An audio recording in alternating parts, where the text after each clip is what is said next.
Hey everybody, hello and welcome back to channel Info Island. So guys, जैसे कि हम सब जानते हैं रेलवे के जो ALP एग्जामिनेशंस हैं 2024 इस साल के शुरू हो चुके हैं, जिसमें आपका फर्स्ट एग्जाम कंडक्ट हुआ था कल यानी कि 25 नवंबर को।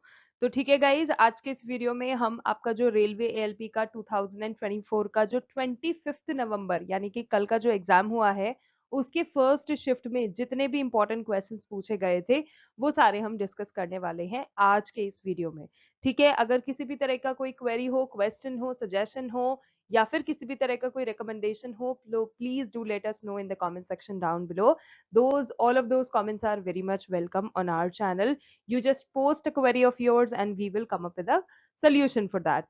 So guys, one more thing, important thing before getting into the questions, कि अगर आप चैनल पे नए हो, चैनल को अभी तक सब्सक्राइब नहीं करा है तो जल्दी से जाओ यार, सब्सक्राइब कर लो। It is free of cost, you are not going to charge anything for that. ठीक है, it is free free free in bold letters.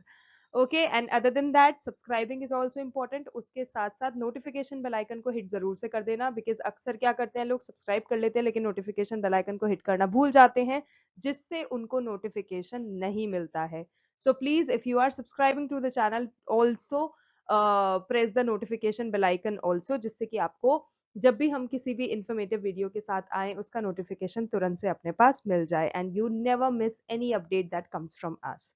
ठीक है, तो जल्दी से वीडियो को शुरू कर लेते हैं और देखते हैं कि किस प्रकार के क्वेश्चंस पूछे गए थे आपके 25 नवंबर 2024 के फर्स्ट शिफ्ट के एग्जामिनेशन में। ठीक है, डिफिकल्ट थे, इजी थे, मॉडरेट लेवल का एग्जाम रहा है, क्या है वो सब कुछ अगर आपने एग्जाम दिया है तो जरूर से कमेंट्स में बताइएगा। So guys, first important question आपसे जो पूछा गया था कल के इस पेपर में वो ये था that what are the schemes given to increase agriculture productivity in the 2024 budget. तो गाइस, जैसे कि हम सब जानते हैं साल 2024 का बजट पास हुआ था in the month of I believe it was March और अप्रैल टाइम, राइट? फरवरी मार्च इसी समय में रहता है।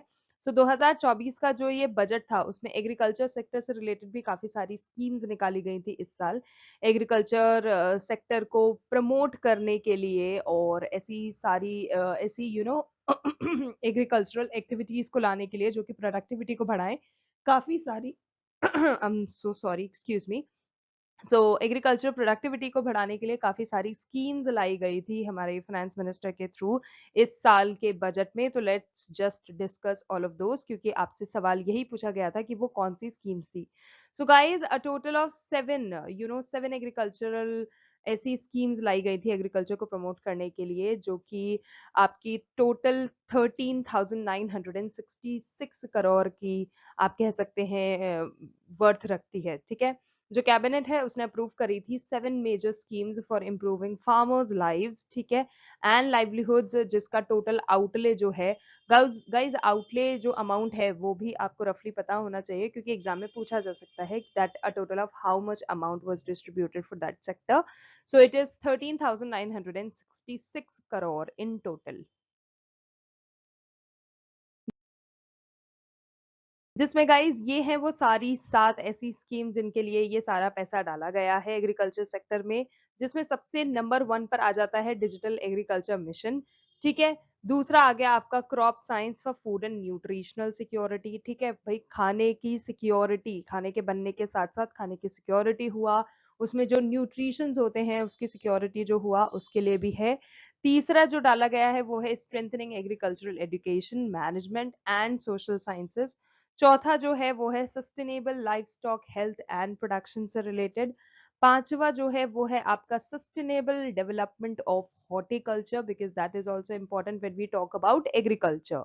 सिक्स्थ है आपका strengthening of Krishi Vigyan Kendra within outlay of a total of rupees 1,202 crore. ठीक है, तो इस पर्टिकुलर चीज के लिए 1,202 करोड़ रुपए दिए गए हैं। उसके अलावा अब एंड में हम देख लेते हैं नंबर 7 पे जो है वो है natural resource management with N outlay of rupees 1,115 crore. तो ठीक है, इंडिविजुअली किस पे कितना फंड उन्होंने एलोकेट करा है वो भी आपको मिल जाएगा, आप उसको देख सकते हैं, याद रखिएगा, because it is also important. तो गाइस, इसके अलावा जो मिशन उन्होंने रखा है उस मिशन ने कितने क्या प्रोविजन रखे हैं वो सब भी देख लेते हैं। तो गाइस जो मिशन है उसमें आपको कुछ इस तरह के प्रोविजंस मिलेंगे, जो कि रहा है soil profile, digital crop estimation, digital yield modelling, connect for crop loan, modern technologies जैसे कि एआई हुआ, बिग डेटा हुआ, उसके लिए भी है, connect with buyers and bring new knowledge on mobile phones. तो ये कुछ ऐसे प्रोविजंस हैं जो कि अभी जो क्रॉप मिशन उन्होंने मेंशन करा था उसमें डाला गया है। Okay, next question. Which is the alternative autotech group in the state of carbon and hydrogen? तो guys इसका करेक्ट आंसर होगा होमोजीनियस ग्रुप्स जो होते हैं, ठीक है। तो होमोजीनियस ग्रुप्स बेसिकली होते क्या हैं गाइस, ये जो ग्रुप्स होते हैं कार्बन के और हाइड्रोजन कंपाउंड्स के, ठीक है। तो ये जो ग्रुप्स हो गए आपके such groups of carbon and hydrogen compounds in which all members have the same common formula and in which there is only one CH2 group difference between two consecutive members, वो series कहलाते हैं, ठीक है। अब इन homogeneous groups के कुछ example देख लो, जैसे कि मीथेन हो गया, ठीक है, उस सीरीज का ही एग्जाम्पल है जिसमें CH4 हो गया, ठीक है, CH2 ग्रुप में ही CH4 हो गया। एथेन की हम बात करें तो गाइस C2H6 हो गया। तो ये जो है ये कुछ होमोजीनियस ग्रुप्स के जो सीरीज रहता है उसके एग्जाम्पल हैं, बहुत इंपॉर्टेंट है, याद रखना।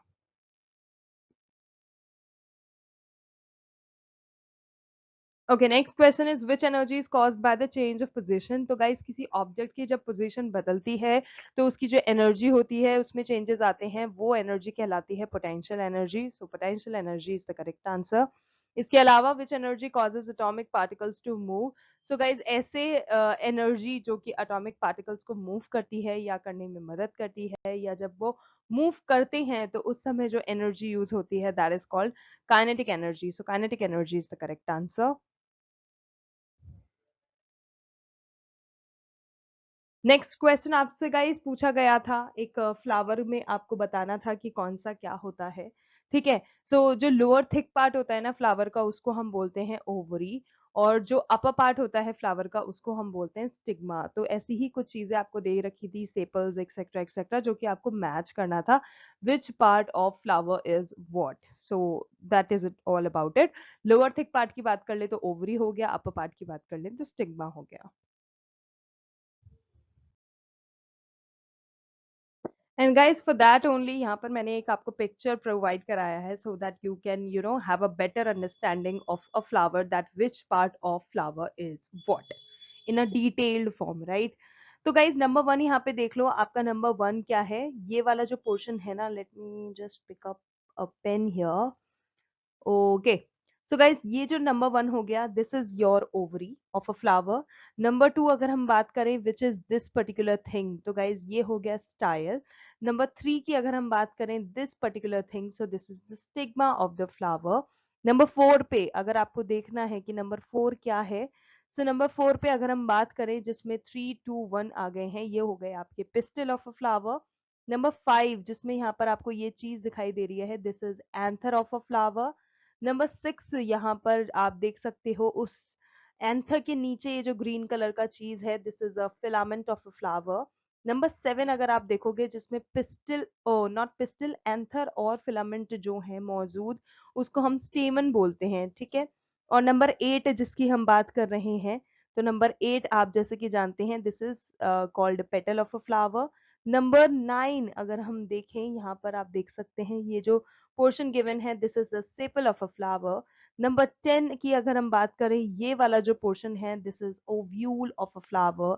And at last number 11, this particular portion that comes in here, ये है आपका रिसिप्टेकल ऑफ अ फ्लावर, ठीक है। तो ये सारे आपको याद रखने हैं कि कौन सी चीज क्या है।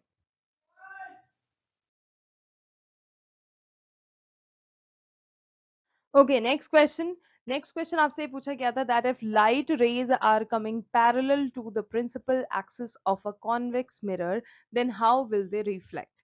तो गाइज वो किस तरह से रिफ्लेक्ट करेंगे ये आपसे पूछा गया था। तो उसमें क्या होगा, it will appear to diverge from focus, जो फोकस होगा उससे डाइवर्ज होने लगेगा। This is the correct answer, ठीक है।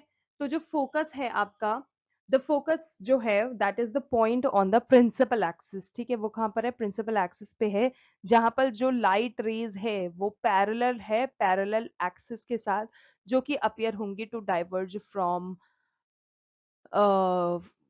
या which will appear to be diverge from focus, अगर कॉन्वेक्स मिरर की बात कर रहे हैं, ठीक है। अब ये डिफरेंस भी याद रखना, अगर कॉन्वेक्स मिरर की बात कर रहे हैं तो it will appear to be diverging from focus, अगर हम कॉनकेव मिरर की बात कर रहे हैं तो it will converge from the focus, ठीक है, उसमें डाइवर्ज नहीं होगा, उसमें कन्वर्ज होगा after reflecting from the mirror. और फोकल लेंथ जो है, focal length is the distance between the focus of the mirror and the pole, ये होती है फोकल लेंथ, ठीक है। फोकल लेंथ क्या हो गया, जो भी डिस्टेंस होगा आपके मिरर का जो फोकस है वहां और पोल उसके बीच का जो भी डिस्टेंस होगा, that is your focal length, ठीक है। Okay, next question, HCl reacts with water and gives what. तो गाइस जब भी HCl यानी कि हाइड्रोजन क्लोराइड जो है वो H2O विच इज वाटर, ठीक है, H2O के साथ जब वो रिएक्ट करेगा तो वो हमें H3O प्लस देगा, so H3O plus is the correct answer.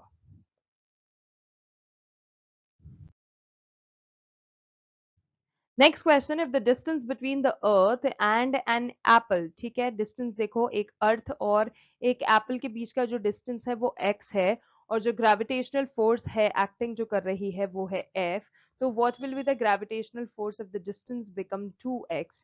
So guys इसका करेक्ट आंसर हो जाएगा F इक्वल्स टू F/4, तो आपको ऑप्शन में अगर F equal to F/4 given है that is the correct answer. Next question, which device does not work? Okay, yeah, add a E here. Which device does not work on the magnetic effect of electric current? इसमें आपको अब चार option दे रखे थे, उसमें जो option compass है आपका वो करेक्ट आंसर है, कि कंपास जो होता है वो magnetic effect of electric current पे काम नहीं करता। इसके अलावा जो तीनों ऑप्शंस दिए गए थे आपको, they do work on the magnetic effect of electric current. Next question आपसे पूछा गया था जेली क्या होता है। So guys jelly is basically a mixture of solid as well as liquid content, ठीक है, उसमें सॉलिड आपको कंटेंट भी मिलेगा और लिक्विड कंटेंट भी मिलेगा, जो कि टुगेदर अगर कंबाइन किया जाता है तो it will provide us a mixture of solid as well as liquid content which is called as jelly. Okay, next question, how genetics traits comes and transmit, ठीक है। सो गाइस जो genetics होते हैं, जो जेनेटिक्स ट्रेट्स होते हैं, अगर हम एक बच्चे की बात करें तो ऑब्वियसली उस बच्चे में जो भी जेनेटिकल ट्रेट्स होंगे वो उसके मदर और उसके फादर के जो क्रोमोसोम्स हैं उनको मिला के ही होते हैं। सो जो जेनेटिक्स होते हैं, ट्रेट्स जो होते हैं, they comes due to transmission of DNA, और जो जेनेटिक इनहेरिटेंस है that is the process by which traits are pass down from one generation to another through the transmission of DNA, इस ही प्रोसेस को हम बोलते हैं जेनेटिक इनहेरिटेंस। और जो डीएनए है that can be found within the chromosomes which are structures found in the nucleus of cell, ठीक है, तो ये प्रोसेस अच्छे से याद रखना, and this is the only process जिसके थ्रू जेनेटिक ट्रेड्स एक दूसरे में ट्रैवल करते हैं।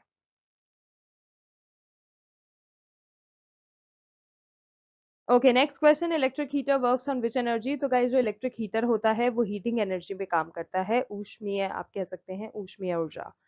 When central nerves and spinal nerves comes together, तो come together, okay, या ऐसा रहेगा, come together, what do they form? तो guys जब एक central nerve और spinal nerve जो होती है वो मिल जाती है तो वो peripheral nerve system यानी कि PNS बनाती है, so peripheral nerve system is the correct answer.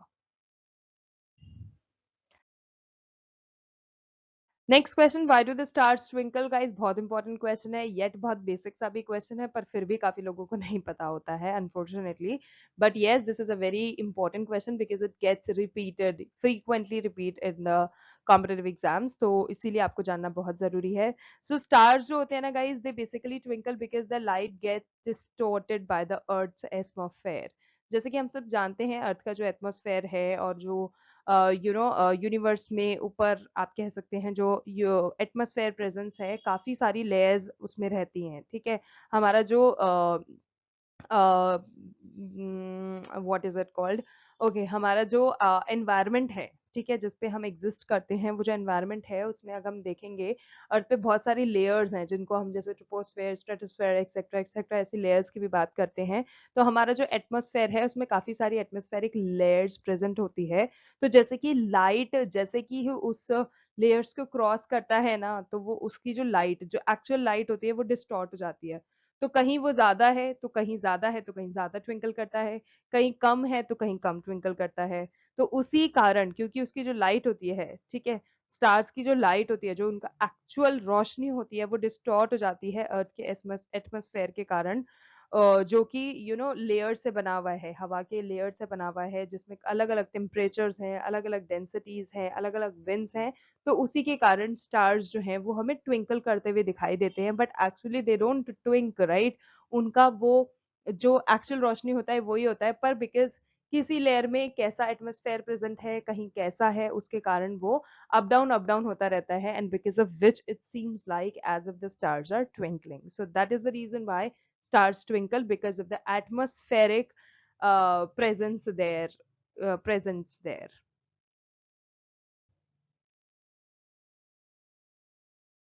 Okay, next question. When did the Supreme Court order 33% reservation for women in the Delhi High Court Bar Association? So, guys, it all happened in the year 2024 itself, this year only, and on 2nd of May it happened. So, in order to increase the representation of women in the bar, the Supreme Court, in an important order on 2nd of May 2024, ordered the implementation of 33% reservation for the women in the executive committee of the Supreme Court Bar Association. So ये चीज important है, याद रखना. A total of 33% reservation has been given, and that happened on 2nd of May 2024.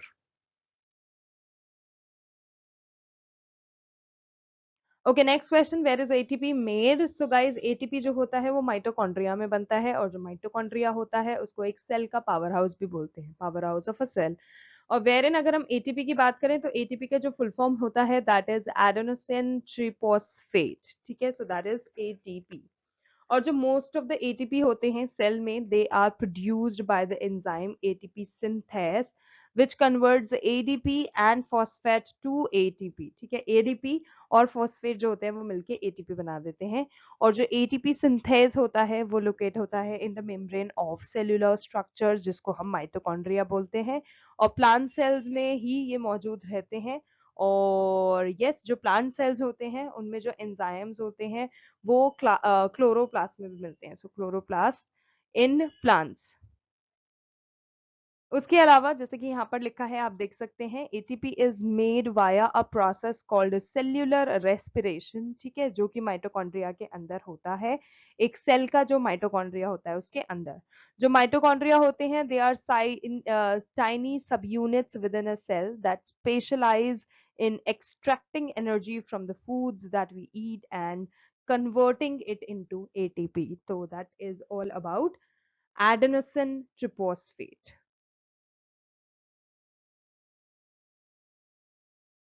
Okay, next question. What is the force exerted on an object if its mass is 10 kg and the acceleration is 2.5 meter per second square? तो guys, जैसे कि हम सब जानते हैं, force का formula लगाना है और कुछ नहीं करना. F is equals to mass into acceleration, ठीक है. तो यहाँ पे मास हो गया आपका 10 kg, एक्सेलरेशन हो गया 2.5 मीटर पर सेकेंड स्क्वायर. तो जब इनको मल्टीप्लाई कर दोगे तो यू विल गेट 25. तो 25 n, क्योंकि 25 Newton, Newton is the SI unit of force, तो 25 Newton will be the force.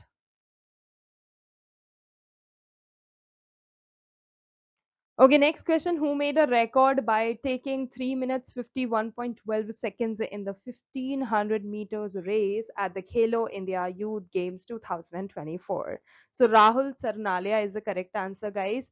And जो राहुल सरनालिया हैं उन्हीं के साथ जो दुर्गा सिंह भी थी, तो जो दुर्गा सिंह हैं जो कि बिहार से रिलेट करती हैं, एंड राहुल सरनालिया जो हैं जो कि उत्तराखंड से बिलोंग करते हैं, they have one the gold medal for this particular 1500 meter race in Khelo India Youth Games 2024. और जो दुर्गा है, she has taken 29.32 seconds, और जो राहुल है उन्होंने लिया था 3 मिनट oh wait, जो दुर्गा है she took 4 minutes 29.32 seconds और जो राहुल है he took 3 minutes 51.12 seconds क्योंकि राहुल ने कम समय लिया था. This is the reason why he has broken the record by making this particular record. So yes, that's all about it. Rahul Sarnalia is the correct answer. Okay, next question. Who is the author of the book The Miracle Makers? तो guys, जो Miracle Makers book है, this was published in the year 2023 in the month of March. और ये जो author हैं इस book के वो हैं भरत सुंदरेशन and गौरव जोशी. तो ये दोनों ही नाम आपको ध्यान रखने हैं.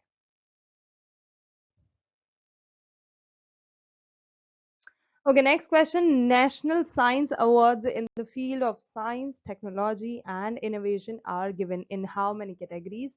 तो guys, जो National Science Awards दिए जाते हैं for science, technology, and innovation, वो guys 4 category में दिए जाते हैं. So 4 is the correct answer here. Next question. What was the name of the cyclonic storm that caused heavy damage in the coastal areas of Bangladesh and West Bengal in the year May 2024?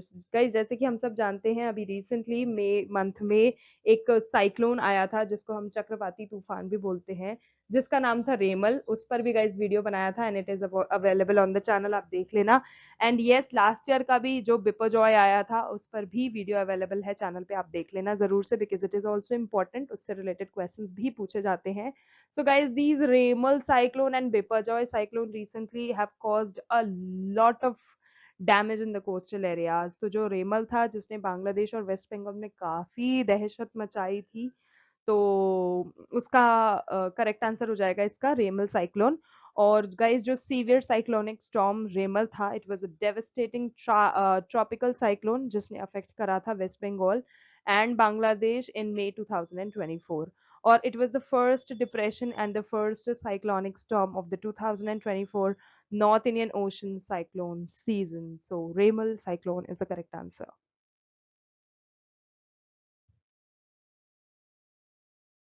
Okay, next question. Who was the first Indian to win the Best Actress Award at the Cannes Film Festival? So guys, इस साल मई 2024 में अनसुया सेनगुप्ता जो है, she has become the first Indian. ठीक है, Anasuya Sengupta, she has become the first Indian to win the Best Actress Award for her performance in The Shameless in the Uncertain Regard category in the month of May 2024. So, Anna Suya Sengupta is the correct answer.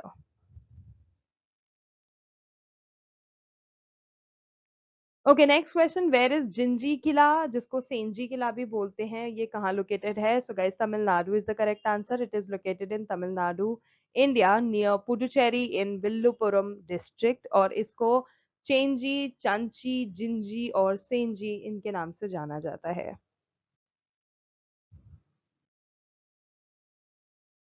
Okay, next question. Who is the Director General of SSB?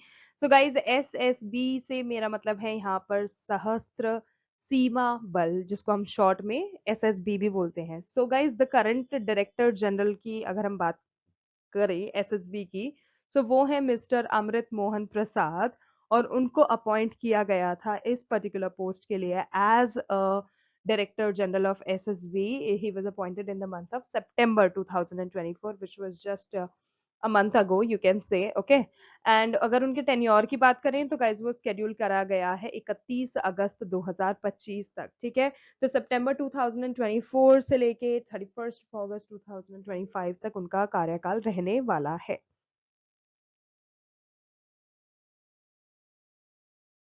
इसके अलावा guys कुछ current directors general की मैं आपको list provide कराने वाली हूँ. कुछ और ऐसे इंपॉर्टेंट मेजर जो पार्लियामेंट पैरामिलिट्री फोर्सेस हैं इंडिया के, उनके लिए, तो वो भी आप अच्छे से याद रख लेना. सो गाइज, इसमें अगर हम सबसे पहले बात करें सीआरपीएफ, तो गाइज सीआरपीएफ यानी कि सेंट्रल रिजर्व पुलिस फोर्स. तो सेंट्रल रिजर्व पुलिस फोर्स के जो डायरेक्टर जनरल हैं वो हैं अनीश दयाल सिंह, और उनको 1 जनवरी 2024 को अपॉइंट करा गया था इस पर्टिकुलर पोजीशन के लिए. उसके अलावा अगर हम बीएसएफ का देखें, यानी कि बॉर्डर सिक्योरिटी फोर्स जो है, उसके जो डायरेक्टर जनरल हैं जिनका नाम है दलजीत सिंह चौधरी, उनको अपॉइंट करा गया था अगस्त 2024 में, और 2025 तक उनको अपॉइंट किया गया है इस पर्टिकुलर पोजीशन के लिए। Okay, last but not the least, CISF यानी कि सेंट्रल इंडस्ट्रियल सिक्योरिटी फोर्स, जिनका डायरेक्टर जनरल का नाम है आरएस भट्टी, और उनको भी आई थिंक रिसेंटली ही अपॉइंट किया गया है for this particular position. So RS Bhatti is the correct answer and he is the general director general of CISF.